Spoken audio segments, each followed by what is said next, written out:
Hi, my name is Sissy, and I want to welcome you to my show, Getting Healthy with Sis. I am married to my hunky husband, Matt, and together we own a fitness and nutrition coaching studio in Lakeland, Florida called Restoration Fitness and Nutrition. We have 2 little boys, and I've been a nutrition coach for 5 years, helping countless people to revamp their lives and see amazing results implementing one healthy habit at a time. My passion is to help women just like me realize they don't have to be a victim to poor eating habits and poor health. Instead, through proper education and empowerment, they can take control of their health and live the healthiest and happiest life possible. As you tune into my show, I promise you're going to learn new things about your health. You're going to be inspired to take action towards your goals, and you're going to have a ton of fun along the way. Hey guys, it's Sissy. I am the host of the Getting Healthy with Sis show. Thanks for being here today, and I am really excited to dive into this topic that I'm talking about today. So if you've been following along with the show or you know me at all, you know that I just had my third baby boy.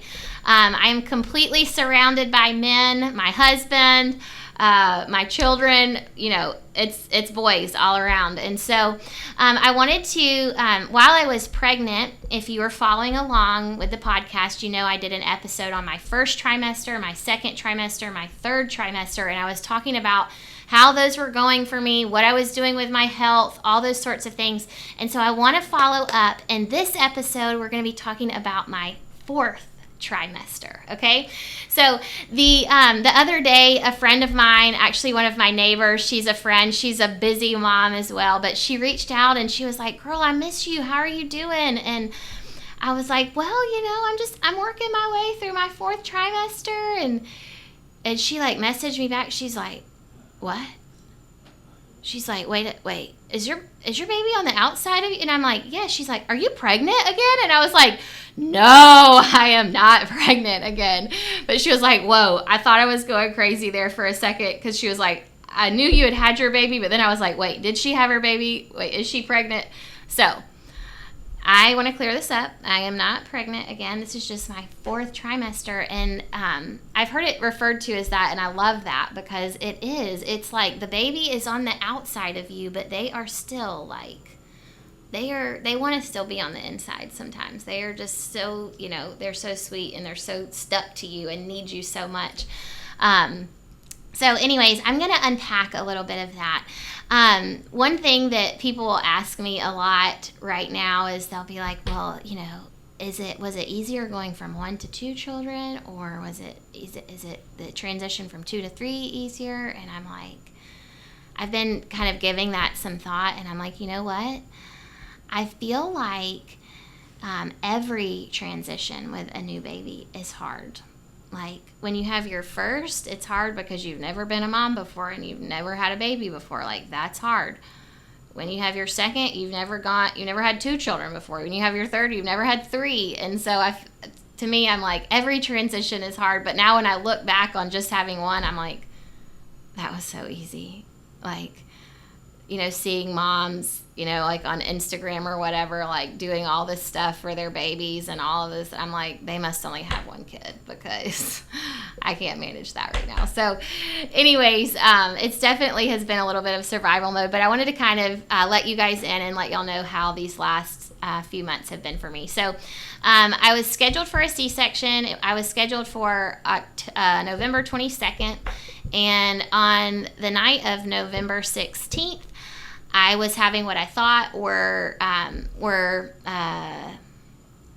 it's left me, Braxton Hicks contractions, but then they kept persisting for an hour or 2, and I was awake in the middle of the night, and I was like, let me start timing these things. So I started timing them. Sure enough, they were lasting 1 minute each, 4 or 5 minutes apart, for several hours. And I woke my husband up, and I'm like, I think I'm actually having real contractions right now. And he was like, "Well, call the doctor." And I was like, "But I don't want to call her, because what if she's just going to be like, go back to sleep, you're fine." And then I've woken her up in the middle of the night, and he's like, "No, that's what she is. She's your doctor. She does this for a living. You need to call her." So we called her. She sent us in. Sure enough, my body was in labor. And so But I kind of thought it was like the beginning. I was like, they'll probably send me back home and just say, wait and come in if it gets really extreme. Well, sure enough, she shows up at the hospital that morning at like 8 o'clock, and she was like, you ready? Let's go do this. And so I was like, okay. And funny story, Matt was actually scheduled to work that morning, the classes at our gym. And he also, this is really funny. We left our house that morning at like 2 a.m. I think. We loaded the children up, middle of the night, went to the hospital, and they won't let, kids into the OB/ER. And so Matt and the boys had to wait in the truck and in the middle of the night, and I'm in there, and he's, texting me. Anyway, so they came and checked me at some point, and I was like, what, they're going to send me home. I was like, why don't you take the boys home? We need to get a sitter over to the house. You've got to be up at the gym to work. And I was like, I'll just like get a friend to bring me to the gym, or I'll get an Uber to the gym, and you can bring me home, in a few hours. But Matt came up to the gym, and my doctor showed up at the hospital and was like, we're going to have this baby this morning. And I was like, So anyways, Matt, had to leave. And I think, I can't remember. I want to say that for the 8:30 class that morning, he just introduced the workout and like left and was like, y'all got this, follow so-and-so. They've been here for a long time. They'll answer any questions you have. Anyway, so we had our baby about a week early. He was born at 38 weeks. He was 8 pounds, 9 ounces. I think in some of my previous episodes, I kind of have talked about how we typically have big babies. He was 2 weeks early and was 8'9". So if he had cooked for another few weeks, he would have been a big boy. But we had him. I historically, with my other two, have had a lot of issues with nursing. And with my first, they kind of they blindsided me around about 6 weeks when I took my son to the pediatrician, and he wasn't gaining weight, and I had no idea. But like looking back, he was like a little skeleton baby. It was so sad, and I'm like, how did I not know? I was nursing him around the clock, but he wasn't getting enough. And so, anyways, my nursing journey ended early with him, but it was very traumatic for me. That was really hard going through that.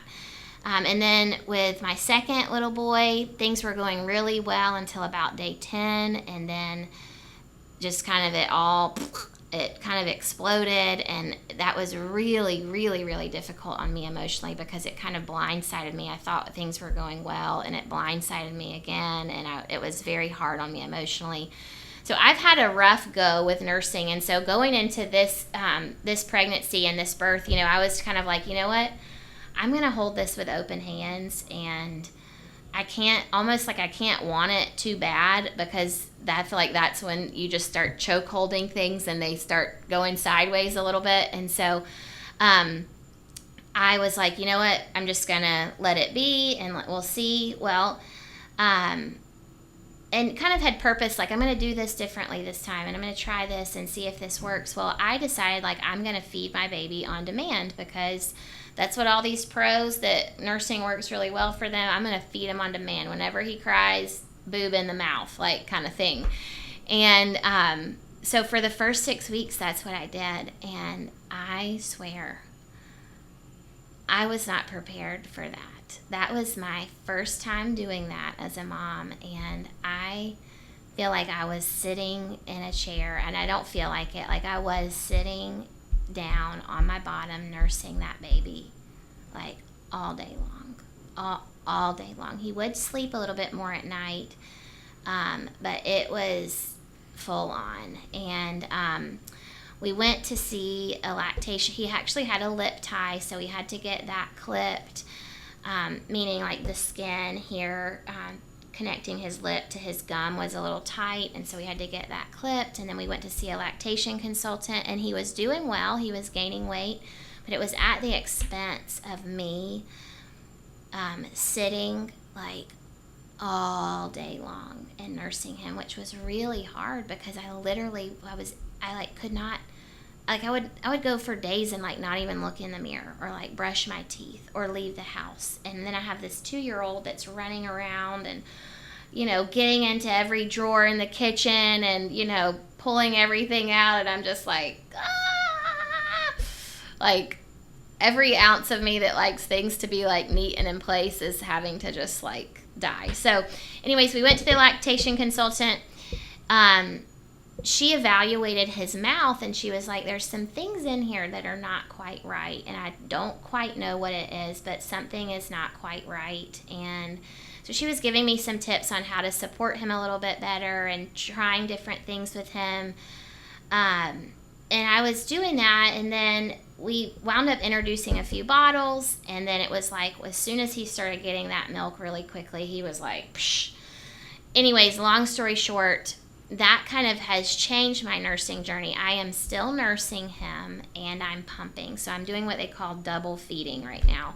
So he takes bottles, which is great because it gives me flexibility. He takes bottles and he nurses, but he does have some limits in his mouth that make him nursing effectively and getting enough in a time-sensitive way before he falls asleep challenging for him. Which what I'm learning is that this can be genetic. So I think all of my boys have had a similar issue in their mouth, which is sad. But I kind of had around 6 or 8 weeks.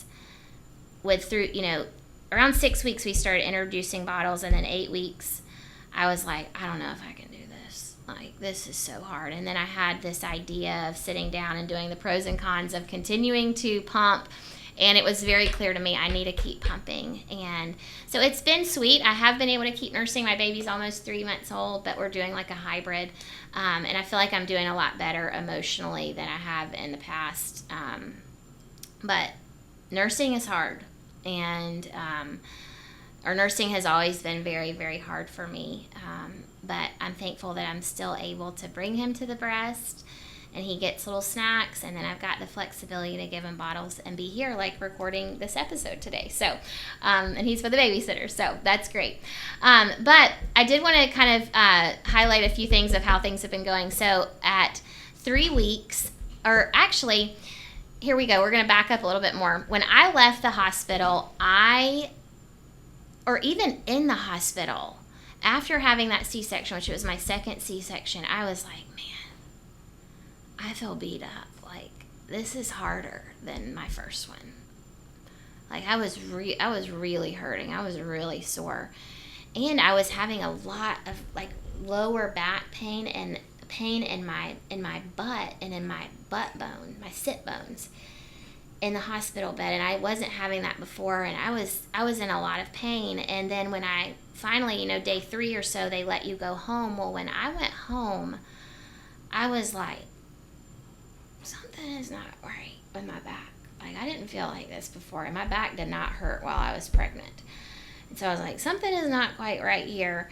And so I, was just kind of keeping an eye on it, and I was making sure that I was staying really on top of my pain medication, because with, having a major surgery, you can't let that pain medication lapse, or you're going to get into a lot of pain, and it's going to be pretty excruciating. So I was staying on top of my pain medication. Well, then it comes about a week out, and I'm going to see my OBGYN, so I'm like, I'm going to lay off of this pain medication and see what's going on. Well, I had a small cyst on my spine, like lined up there on my spinal cord under the skin.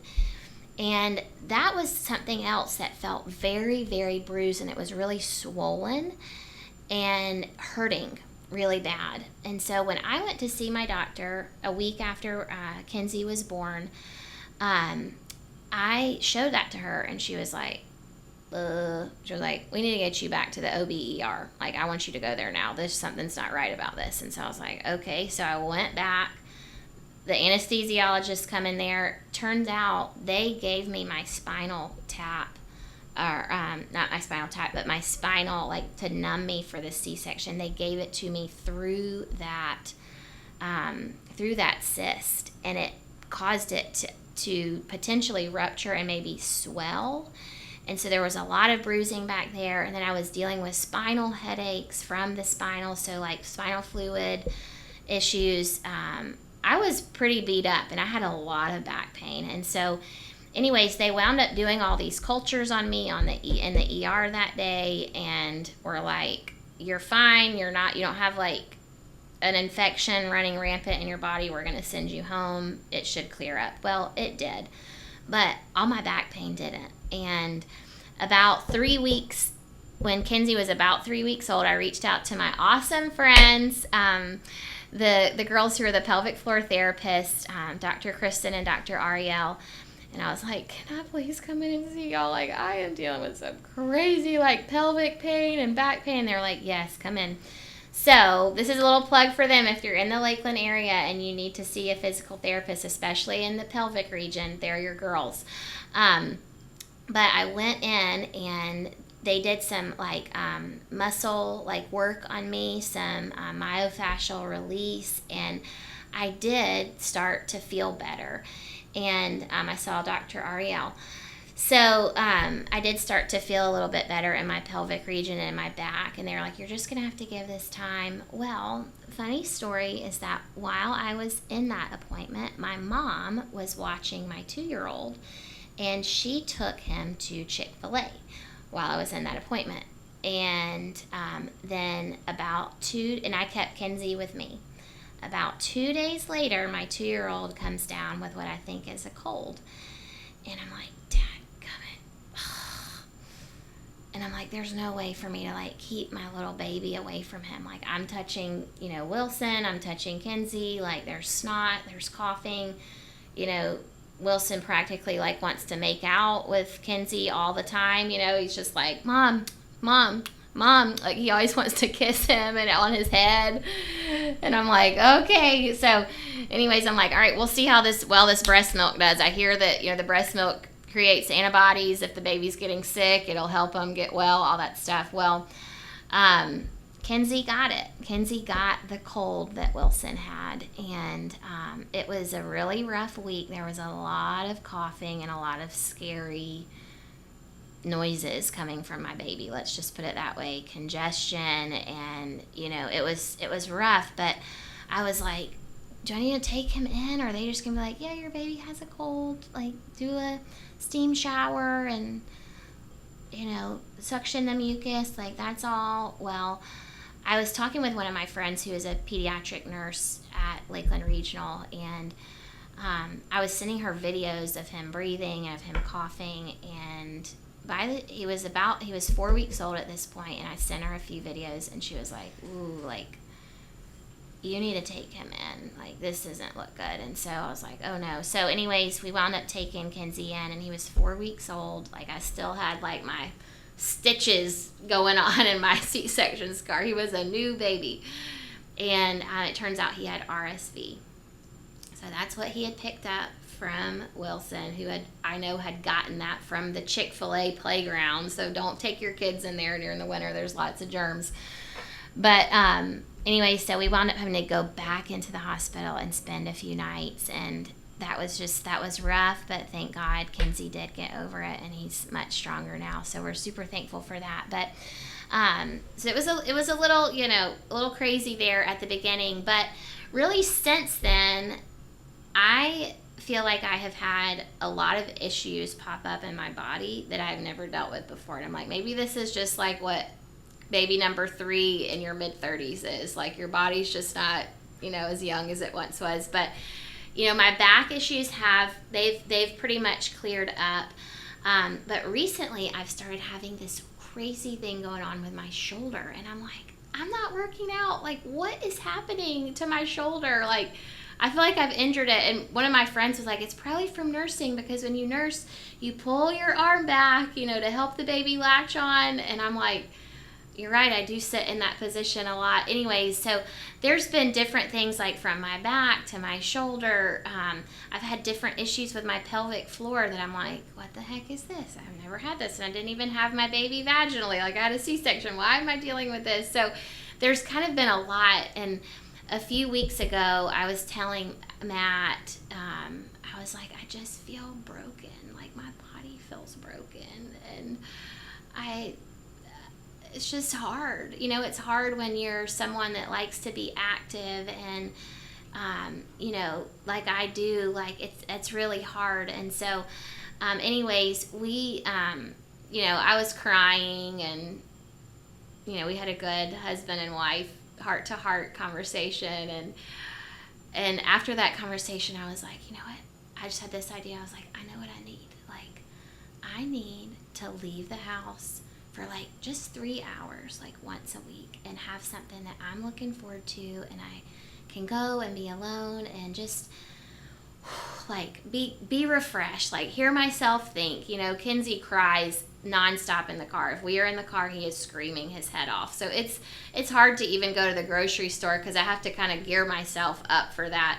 And so Matt was like, yes, absolutely, please take that time. Like, I'm all for that. And so I think I'm about 2 weeks in with doing that, and it has been so good for me. Like, I feel like I'm able to kind of relax and fill my cup and have something to look forward to, and I feel like it makes me a lot better of a mom. So I am doing well, but it's hard because, when you feel limited and you feel the restrictions, those that come with growing your family and having a new baby, even though it's wonderful and you love it, it can be really hard. And so if you're out there, you're a mom, or you have been, in that season, it can be really difficult.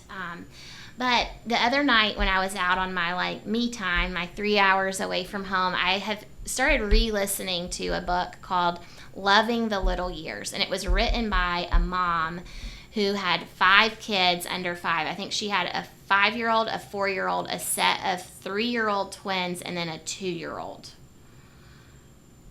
And I'm like,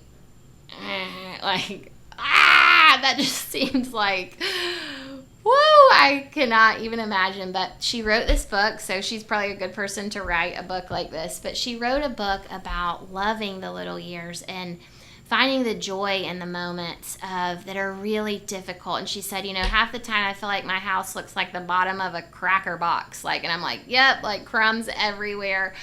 And so anyways, she wrote this book, and the other night when I went away, I was listening to it, and the chapter that I was on was actually called Me Time. And, I had just gotten over telling Matt, I feel like my body is broken, and it's just really hard. I love to be active, but I feel like I'm so far away from even being able to get back in our gym, because I feel like my body is jacked up right now. I got a C-section issue I'm dealing with. I got a shoulder, my back, my pelvic floor. It's just all jumbled up right now. And so, anyways, I was listening to this, and in this chapter, I'm going to read to you from this chapter, and it is beautiful. I think that if you are a mom, and you're in those little years right now, you'll really be able to identify with this. But if you're an older mom, and you will be able to look back and remember this. And so when I was listening to this in my car, I was like, this is just perfect. I needed to hear this right now. So I'm going to read it to you, and I hope that you enjoy. So she says, motherhood is a demanding job. It is so demanding and intrusive, in fact, that it takes over your body. It uses your body, oftentimes rather roughly.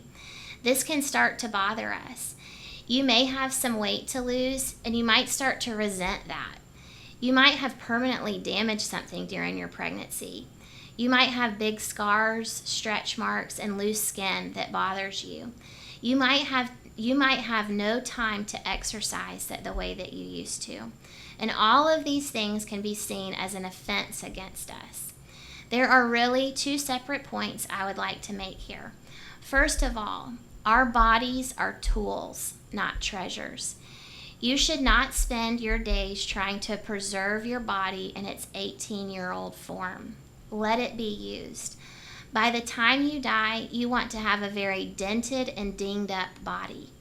Motherhood uses your body in a way that God intended it to be used. Those are the right kinds of damages. There are, of course, ways to hurt your body that are outside of God's design for it. But motherhood is what your stomach was made for, and any wear and tear that it shows is simply a sign of a well-used tool. We are not meant to treat our bodies like museum pieces. They were not given to us to preserve. They were given to us to use. So use it cheerfully and maintain it cheerfully. And when you are working hard to lose the baby weight, as you may need to, think of it as tool maintenance. Fix your body up so that you can use it some more. It might be used for more children, or it might be used to take care of the children that you have.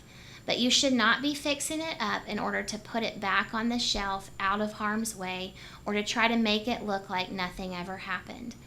Your body is a tool. Use it. Also, your body is a tool. Maintain it.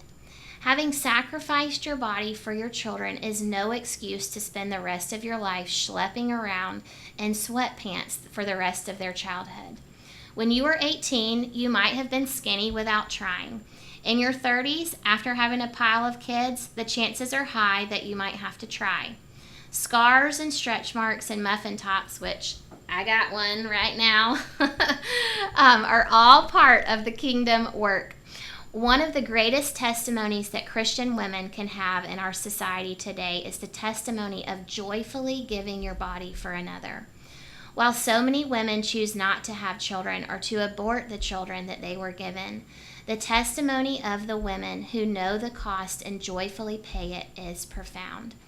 So make sure that you aren't buying into the world's propaganda. While there are a great many rewards to being a mother, the sacrifice is very real. And the reason that so many women don't want to do it is because it is very hard and it does have real cost. But the answer to these obstacles is not to run away in fear, but to meet them head on with joy and with faith. My very kind and wise husband once left a note for me on Easter morning, 2 weeks after Daphne was born. He wrote, "To my wife, before she even goes near the closet on Easter morning." And in the note, he encouraged me that there was no more fitting way to celebrate Easter or any part of the Christian life than in a body that has been undone on behalf of another.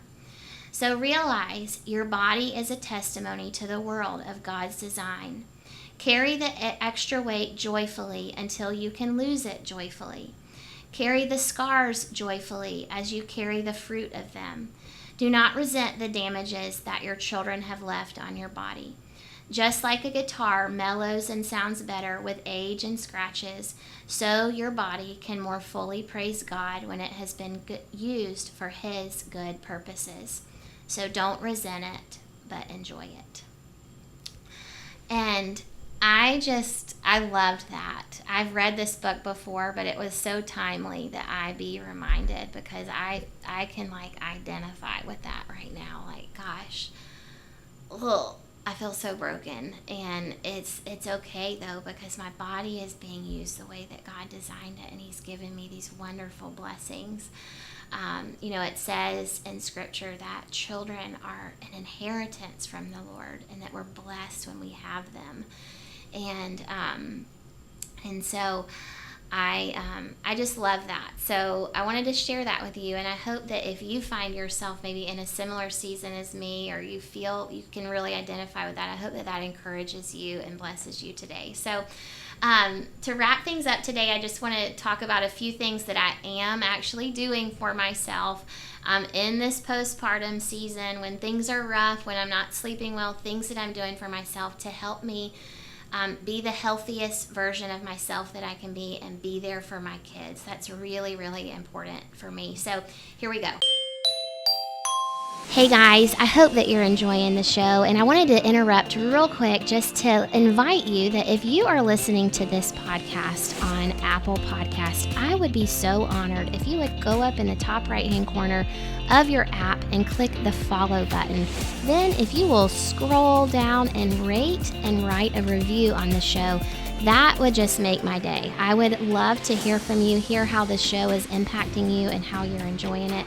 And with following the show, you're going to get notifications of every time I release a new episode. If you like to watch my show on YouTube, then I am inviting you to subscribe like, comment, and share. Tell me what you're liking. Share this with your friends if you think that they can benefit from it. So I appreciate you listening in, and my goal is that this show will edify you and encourage you on the way to better health. So if it's doing that, then I'd love to have you along for the ride by subscribing, liking, sharing, following, commenting, reviewing, all the things that would make my day. Okay, so here are the things that I'm doing for myself right now in this postpartum season. Number one, starting January 1st, which is a little over a month ago, I decided that I'm going to set a goal to walk 5,000 steps a day, okay? That is not my biggest feat, okay? Typically in seasons past, it's been like 10,000 and I just crushed that. But I knew I couldn't start there. I was just like, you know what, Sissy, we're going to count it a success if you can get out and go on one short walk a day. And you know what? I was really consistent with that over the last month, and it really, really helped me. So I'm making a goal to go for at least 5,000 steps a day. I am taking magnesium every day. So when our bodies have a lot of cortisol, our stress hormones are kind of going crazy, which when you're not sleeping and you got a lot of stress in your life, that happens. Your body actually burns through magnesium really quickly, and so it's important that you are helping to fortify your body there by, number one, eating a healthy diet with magnesium-rich foods, but I am also making sure that I take magnesium every day just to support my body better. The next thing I'm doing is I am doing my best to fuel my body with whole foods. I'm really, really working on that right now, and I know that that makes a difference mentally for me and physically, which is really important. I am leaving the house alone for at least 3 hours a week, and I am doing something that I am looking forward to. I remember several years ago talking to my sister-in-law who was finishing up getting her degree in counseling, and one of the tasks that she had in school was that her professor made her create basically this roadmap that would help her prevent burnout. And the students were assigned to create like one fun thing a week, one fun thing a month, one fun thing, every quarter, one fun thing a year. And what the professor said was you actually get more pleasure and more stress relief from knowing that you have that thing planned and scheduled than from actually even doing the thing. And I was like, wow, like that's so true. Like that thought of like, oh, I'm looking, like we've got this trip planned and I'm so looking forward to it. Knowing that fun thing is coming up is really, really helpful for your mental health. And I found that, like, if I know, hey, man, on Wednesday, I've got a babysitter coming and I'm going to leave and go do X, Y, and Z for 3 hours, like, that can almost help me get through some hard days in my week, knowing that that's coming. So I am doing that for myself, which has been really great. And then the last thing, I hate to end this episode on this, but I'm forever evaluating, like, how do I keep my cup full and do what I'm called to do to the best of my ability, and are there any things in it that I need to cut off right now? And sadly, we had the weakest link of our family, our dog. We had to say goodbye to him last week, and that was really hard. We had tried to...